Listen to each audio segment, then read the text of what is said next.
अगला पॉइंट है density of A crystal. अब किसी भी क्रिस्टल की हमें अगर डेंसिटी कैलकुलेट करना है तो हमें इस फॉर्मूले का इस्तेमाल करना है। फॉर्मूला क्या है? Density equal to n। n is nothing but what? n is number of atom. Okay, n is number of atom. n into m. Okay, m is molecular weight या atomic weight, and m upon na into a cube. Okay, na into a cube। तो इस फॉर्मूले की मदद से हमें यहाँ पर इस किसी भी क्रिस्टल की जो है डेंसिटी हम कैलकुलेट कर सकते हैं। ओके, एन ए क्या है यहाँ पर? N is nothing but Avogadro's number, Avogadro's number. ठीक है, ए जो है यहाँ पर एज लेंथ। ठीक है, तो इस फॉर्मूले की मदद से हम किसी भी क्रिस्टल की जो है डेंसिटी हम कैलकुलेट कर सकते हैं। देन उसके बाद है कोऑर्डिनेशन नंबर। कोऑर्डिनेशन नंबर मतलब क्या होता है? ओके, किसी भी क्रिस्टल में हमें जो है कोऑर्डिनेशन नंबर कितना है वो हमें कैलकुलेट करना होता है।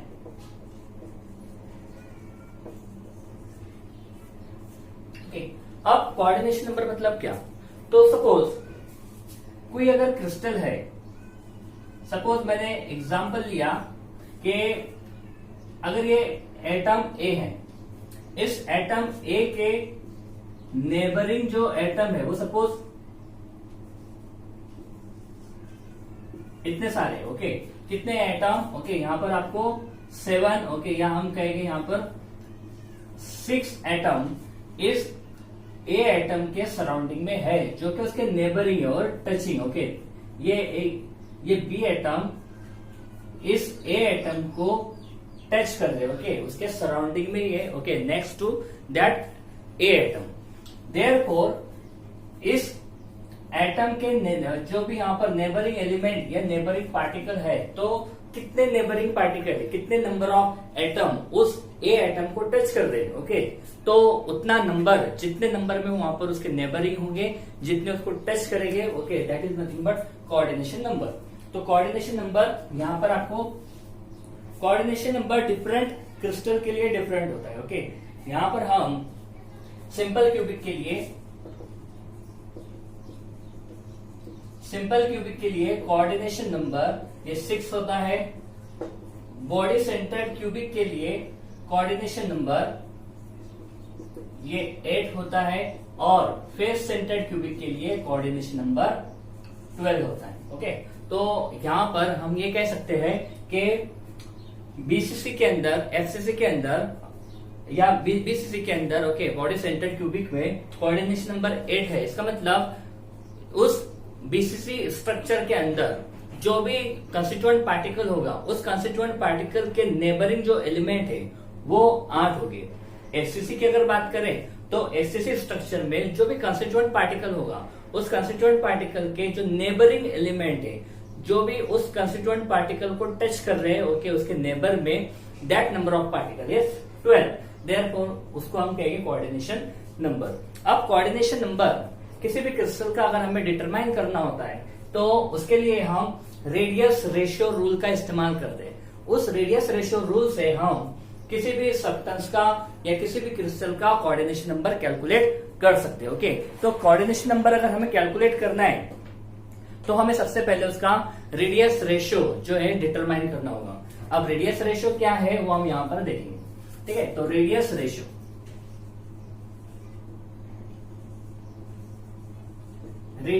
मतलब क्या होता है? ओके, ये एक रेशियो है। किसका रेशियो है? तो radius of cation divided by radius of अनायन।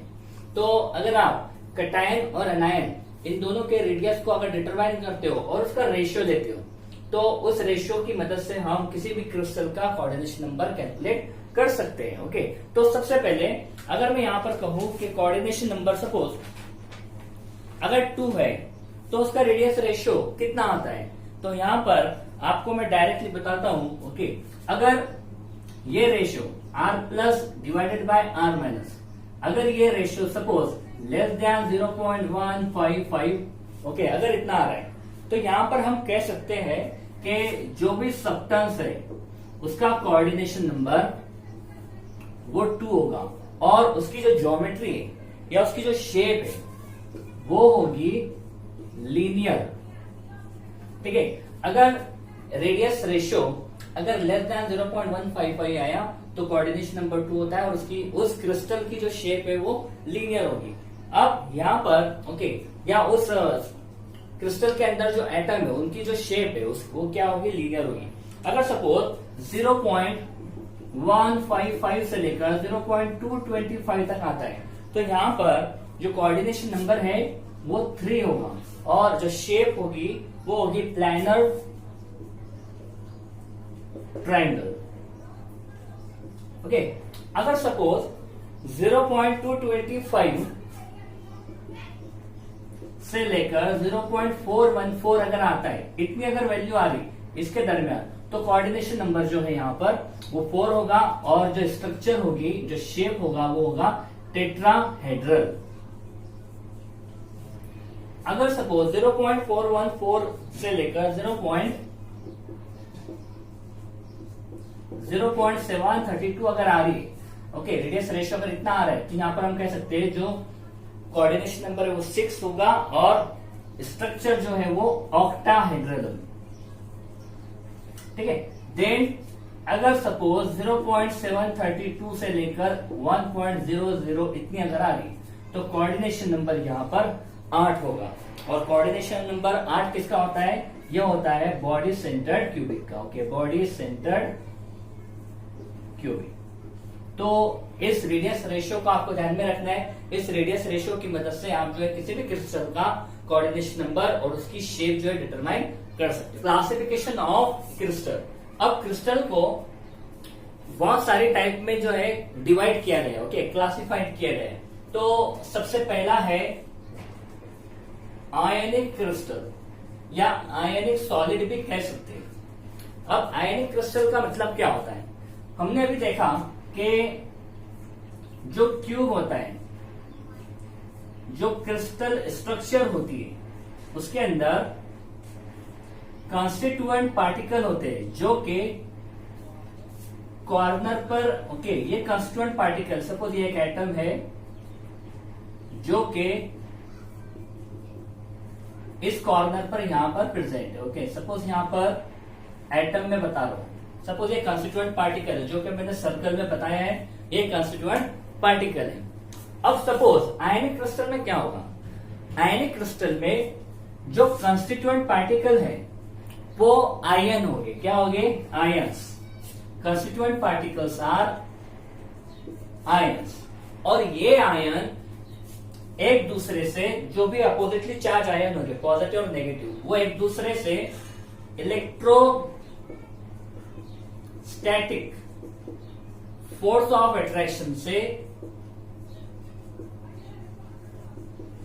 जुड़े होंगे। ओके, तो यहां पर क्या होगा कि जो कंस्टिट्यूएंट यहां पर पार्टिकल आपको दिखाई दे रहे हैं वो कंस्टिट्यूएंट पार्टिकल्स आयन होंगे और ये आयन एक दूसरे से बाइंड होंगे by electrostatic force of attraction.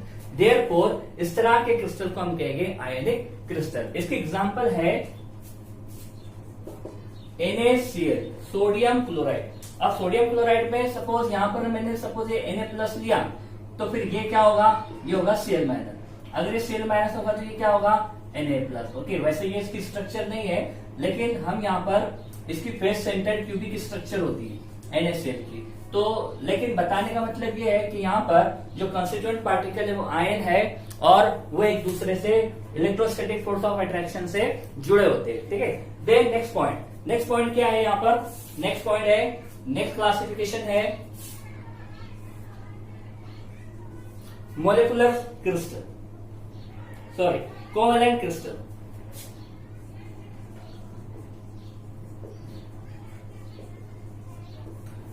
अच्छा, यहां पर हमने ये देखा कि इसमें आयन तो होते हैं लेकिन अगर आयनिक crystal solid state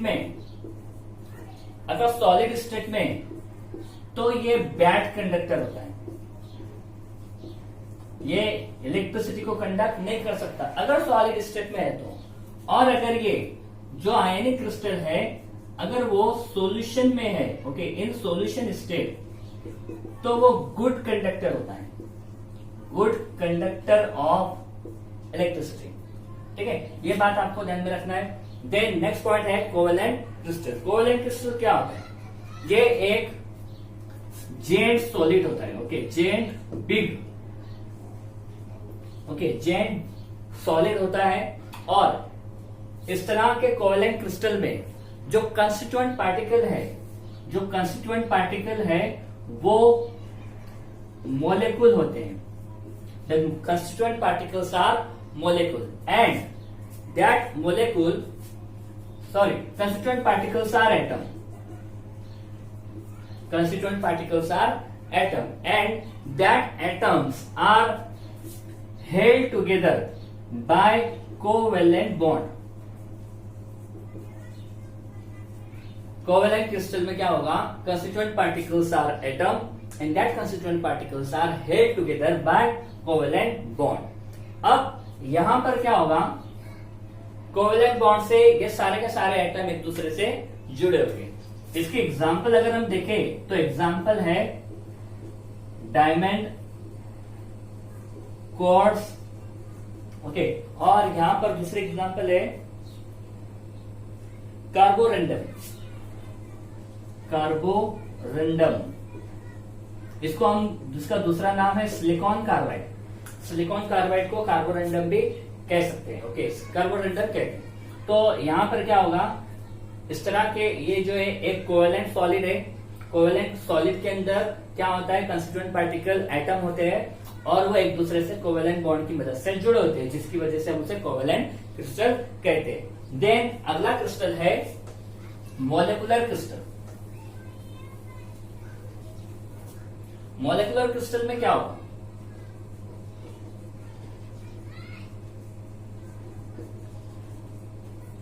now molecular crystal is what? Molecular crystal में कंस्टिट्यूएंट पार्टिकल, मोलिकुलर क्रिस्टल में कंस्टिट्यूएंट पार्टिकल्स आर एटम और मोलिकुल। यहां पर आपको ध्यान में रखना है, ओके। मोलिकुलर क्रिस्टल के अंदर जो कंस्टिट्यूएंट पार्टिकल होते हैं वो एटम हो सकते हैं या तो फिर मोलिकुल होगी। अब एटम अगर हुआ तो फिर यहाँ पर तो कोवेलेंट में भी तो एटम है, और मोलिकुलर में अगर एटम आ गए तो फिर ये मोलिकुलर ना रहते हुए यहाँ पर कोवेलेंट रहेगा, ऐसा नहीं है, ओके। यहाँ पर क्या होगा? मोलिकुलर क्रिस्टल में हम वही एटम देख सकते हैं जो चार्ज को कैरी, ओके, चार्ज को कैरी नहीं कर सकते, okay. They do not carry charge. ऐसा एटम जो चार्ज को कैरी नहीं कर सकता है वो एटम। अब ये कौन कौन से एटम हुए? फिर जितने भी नोबल गैसेस है, जैसे कि यहां पर हम देखेंगे हेलियम, आर्गॉन, क्रिप्टॉन, ओके, ये सारे के सारे एक एटम है और ये चार्ज को कैरी नहीं कर सकते, इसलिए हम यहाँ पर इसे मोलिकुलर क्रिस्टल में पुट अप करेंगे। तो यहां पर हम कह सकते हैं ऐसा सॉलिड जिसमें कंस्टिट्यूएंट पार्टिकल जो है एटम हो या मोलिकुल हो, और ये जो एटम और मोलिकुल है वो चार्ज को कैरी नहीं कर सकते, इस तरह के क्रिस्टल को हम कहेंगे मोलिकुलर क्रिस्टल। इसके एग्जांपल है hydrogen, carbon dioxide, then iodine. Iodine is also molecular crystal. Then solid HCl, solid hydrochloric acid, etc. Okay, बहुत सारे एग्जाम्पल है। देन ये है मोलिकुलर क्रिस्टल।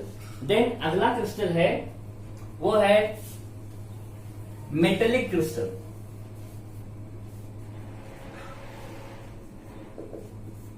मेटेलिक क्रिस्टल में क्या होगा?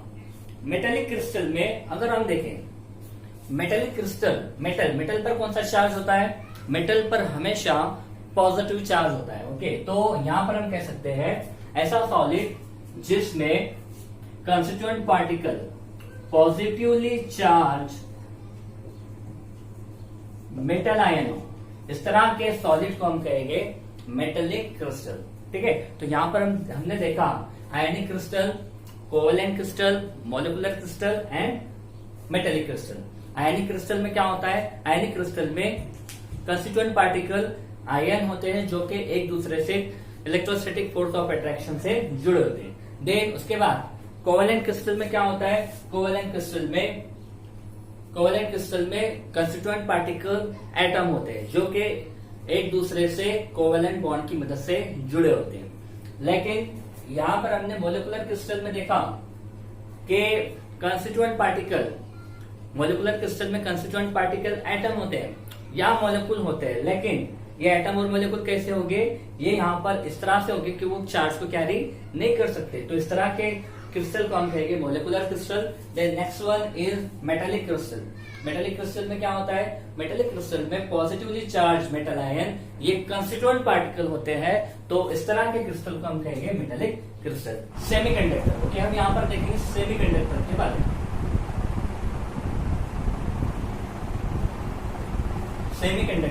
सेमीकंडक्टर होता क्या है, सबसे पहले सेमीकंडक्टर से पहले हमें देखना होगा कंडक्टर।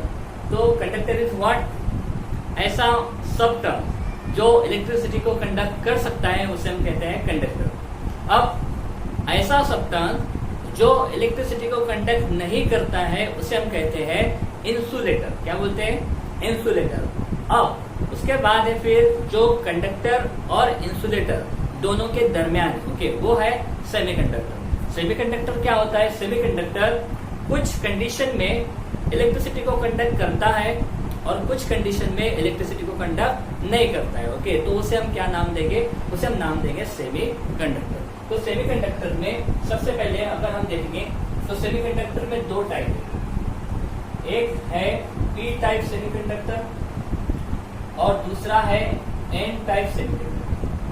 तो पी टाइप सेमीकंडक्टर और एन टाइप सेमीकंडक्टर क्या है वो हम अभी यहाँ पर देखने वाले हैं। तो सबसे पहले आप लोगों ने पीरियोडिक टेबल में पी ब्लॉक एलिमेंट को देखा होगा। पी ब्लॉक एलिमेंट क्या है, तो पी ब्लॉक एलिमेंट में ग्रुप 13, 14 और 15 को देखेंगे।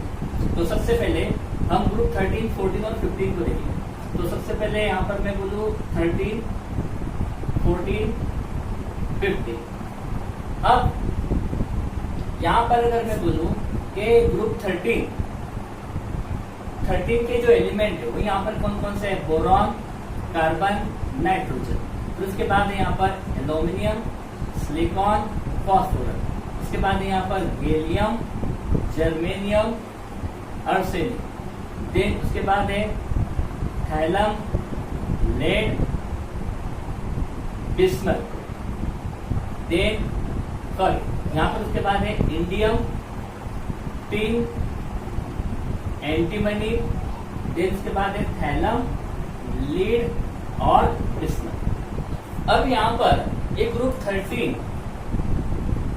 13 के एलिमेंट हमारे पास है और यहाँ पर अगर मैं बोलूं इस ग्रुप 13 को हम यहाँ पर इस तरह से भी नाम दे सकते हैं, कॉलम 3, 4, 5, 6, 7, इस तरह से हमने नाम भी दिया है, ओके। तो आप इस तरह से भी देख सकते हैं।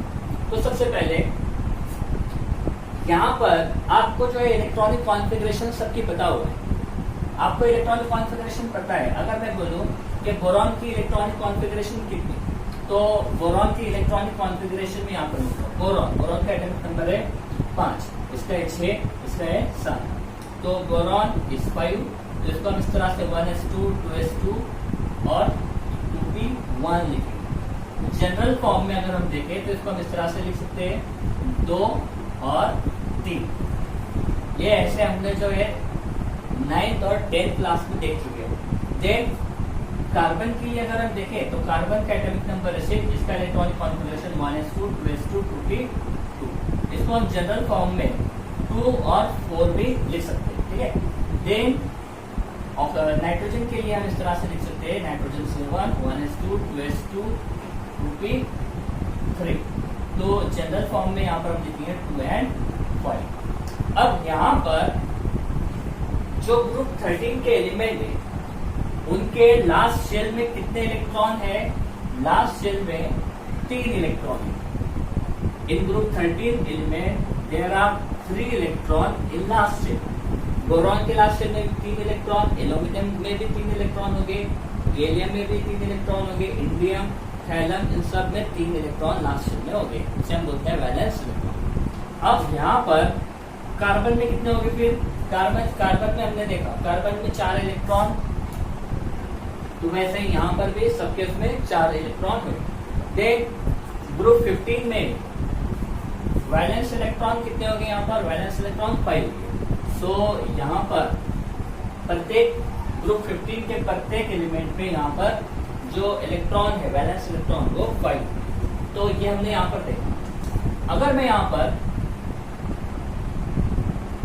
ग्रुप 14 का जो भी एलिमेंट है उस ग्रुप 14 के एलिमेंट को अगर मैं देखूं तो सपोज मैंने लिया सिलिकॉन, मैंने एक सिलिकॉन का एक शीट लिया, सिलिकॉन की एक शीट लिया, तो सिलिकॉन के वैलेंस शेल में 4 इलेक्ट्रॉन है जिसे मैं यहाँ पर डिनोट करता हूँ। मैं इसे यहाँ पर इस तरह से लिखता हूँ, ठीक है।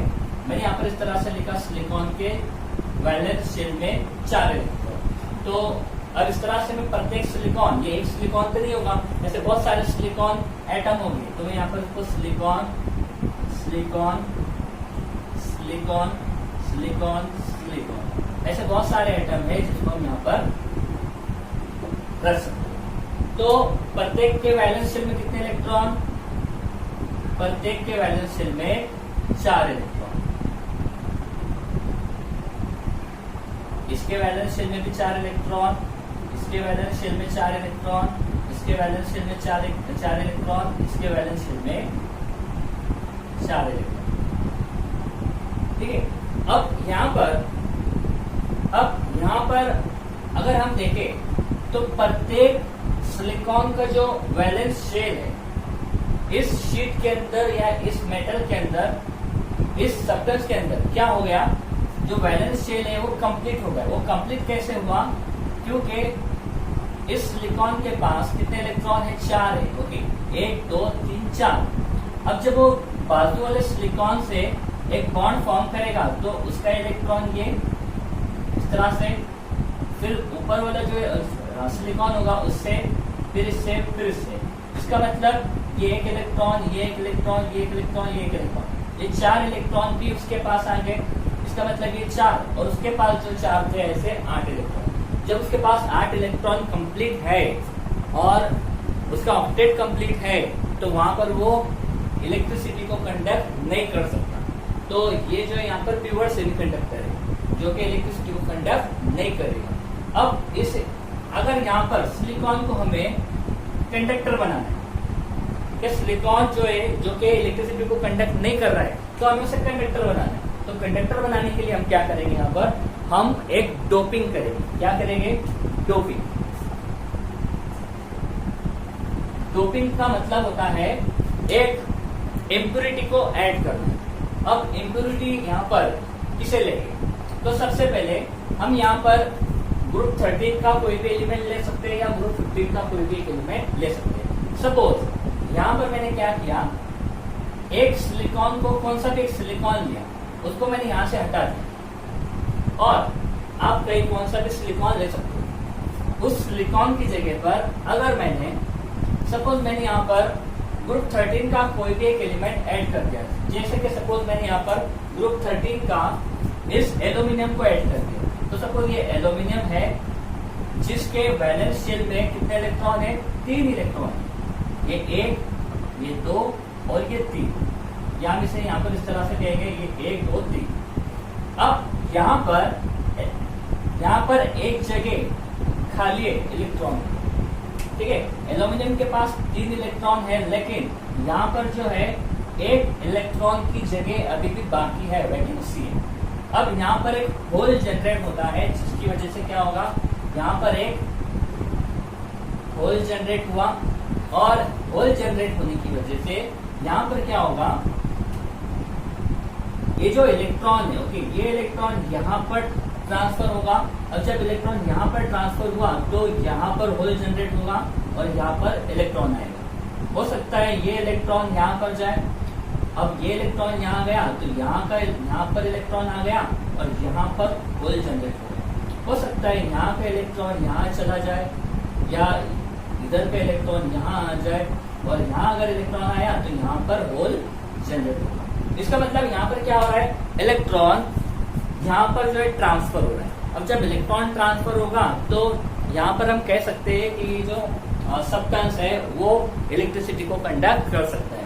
तो flow of electron is called current. जैसे कि हमको पता है करंट की डेफिनेशन क्या होती है, flow of electron is called current. अब यहाँ पर हमने देखा कि इलेक्ट्रॉन क्या हो रहा है, यहाँ से यहाँ, यहाँ से यहाँ जो है इलेक्ट्रॉन फ्लो हो रहा है, जिसकी वजह से यहाँ पर इलेक्ट्रिसिटी कंडक्ट कर सकती है या कंडक्ट करती है। इसलिए यहाँ पर जो है ये एक सेमीकंडक्टर है। ओके, अब कौन सा सेमीकंडक्टर, ऐसा सेमीकंडक्टर, ओके, ऐसा सेमीकंडक्टर जो जिसमें पॉजिटिव होल की मदद से या पॉजिटिव होल की वजह से इलेक्ट्रिसिटी कंडक्ट होती है, उस तरह के सेमीकंडक्टर को हम कहते हैं P type semiconductor. Okay, semiconductor, ऐसा सेमीकंडक्टर जिसमें conductivity due to positive hole, due to positive hole. Okay, ऐसा सेमीकंडक्टर जिसमें इलेक्ट्रिसिटी या कंडक्टिविटी पॉजिटिव होल की वजह से होती है, इस तरह के सेमीकंडक्टर को पी टाइप सेमीकंडक्टर कहेंगे। देन अगला जो है वो एन टाइप सेमीकंडक्टर। अभी हमने क्या किया था, हमने ग्रुप 13 के एलिमेंट को ऐड किया, हमने ग्रुप 13 के एलिमेंट को यहाँ पर ऐड किया था। अब ग्रुप 13 के एलिमेंट को ऐड करने पर हमें मिला पी टाइप सेमीकंडक्टर। अब हम क्या करेंगे, ग्रुप 13 का एलिमेंट ना ऐड करते हुए हम क्या करेंगे, ग्रुप 14 का कोई एक एलिमेंट लेंगे। सपोज मैंने लिया आर्सेनिक। अब आर्सेनिक जब मैं यहाँ पर दूंगा तो आर्सेनिक के पास वैलेंस शेल में कितने इलेक्ट्रॉन है, 5 इलेक्ट्रॉन है। तो मैं 5 इलेक्ट्रॉन को यहाँ पर लिखता हूँ, 1 2 3 4। ओके, अब यहाँ पर क्या हुआ, ऑक्टेट कंप्लीट हो गया, मतलब यहाँ पर कोई वैकेंसी नहीं है, लेकिन इसके पास 5 इलेक्ट्रॉन है। तो एक इलेक्ट्रॉन कहाँ पर, एक इंटरस्पेशियल पोजीशन में जाएगा। इस पोजीशन को हम कहते हैं इंटरस्पेशियल पोजीशन। अब ये इलेक्ट्रॉन कैसा है, फ्री, वो कहीं पर भी मूव हो सकता है, जिसकी वजह से यहाँ पर इलेक्ट्रिसिटी कंडक्ट होगी। तो इस तरह के सेमीकंडक्टर को हम कहेंगे एन टाइप सेमीकंडक्टर। ऐसा सेमीकंडक्टर जिसमें कंडक्टिविटी जो है वो due to extra negative electron, extra negative electron की वजह से ऐसे सेमीकंडक्टर में कंडक्टिविटी अगर हो रही है तो उस तरह के सेमीकंडक्टर को हम कहेंगे एन टाइप सेमीकंडक्टर। ठीक है, तो पी टाइप सेमीकंडक्टर और एन टाइप सेमीकंडक्टर आपको समझ में आया होगा। अगर आपको बोला है कि ग्रुप 14 का आपको कोई एक एलिमेंट दिया है और आपको बोला है कि सपोज मैं आप यहाँ पर कोई भी एक एलिमेंट दिया, सपोज मैंने लिया टिन लिया। ओके, टिन की डोपिंग, टिन सब्सटेंस में गैलियम की डोपिंग करने पर आपको कौन सा सेमीकंडक्टर मिलेगा। तो आप यहाँ पर कह सकते हो कौन सा सेमीकंडक्टर, हमें मिलेगा पी टाइप सेमीकंडक्टर। या आपको पूछा है कि अगर आप सिलिकॉन में बिस्मथ की डोपिंग किया अगर आपने, तो बिस्मथ की डोपिंग करने पर आपको एन टाइप सेमीकंडक्टर मिलेगा। तो हम ये कह सकते हैं अगर ग्रुप 13 की अगर डोपिंग की जा रही है, ग्रुप 14 में ग्रुप 13 की डोपिंग अगर ग्रुप 14 में की जाए तो हमें पी टाइप सेमीकंडक्टर मिलेगा। अगर ग्रुप 15 की डोपिंग अगर ग्रुप 14 में की जाए तो हमें एन टाइप सेमीकंडक्टर मिलेगा। ठीक है, तो यहाँ पर ये आपको ध्यान में रखना है। अगला पॉइंट है,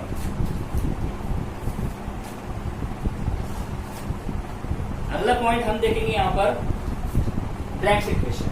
ब्रैग्स इक्वेशन देखना है जो कि बहुत ही इंपॉर्टेंट है। Bragg's equation it is very very important.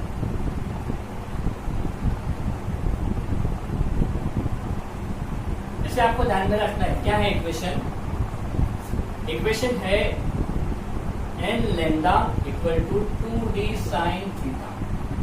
अब एन क्या है यहाँ पर, N is order of reflection,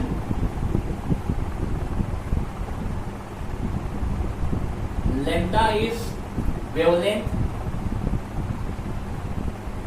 then d is interplanar distance, दो प्लेन के दरमियान का डिस्टेंस, और थीटा जो है वो एक एंगल है। ओके, जब कोई लाइट किसी क्रिस्टल पर पड़ती है तो क्रिस्टल पर पड़ने के बाद उस क्रिस्टल में बहुत सारी, सपोज यहाँ पर एक क्रिस्टल है और ये बहुत सारी प्लेन, ओके, क्रिस्टल एक तो नहीं होती, बहुत सारी होती। अगर लाइट पड़ रही है तो बहुत सारी लाइट यहाँ पर अंदर जाएंगे, बाकी की रिफ्लेक्ट होगी। तो जो एंगल होता है उसे हम कहते हैं रिफ्लेक्शन एंगल। तो ये एंगल रिफ्लेक्शन एंगल, और दो प्लेन के दरमियान का जो डिस्टेंस है उसे हम कहते हैं डी इंटरप्लैनर डिस्टेंस। दो प्लेन के दरमियान का डिस्टेंस इंटरप्लैनर डिस्टेंस। तो ये इक्वेशन आपको ध्यान में रखना है, इस पर आपको क्वेश्चन देखने को मिल सकते हैं।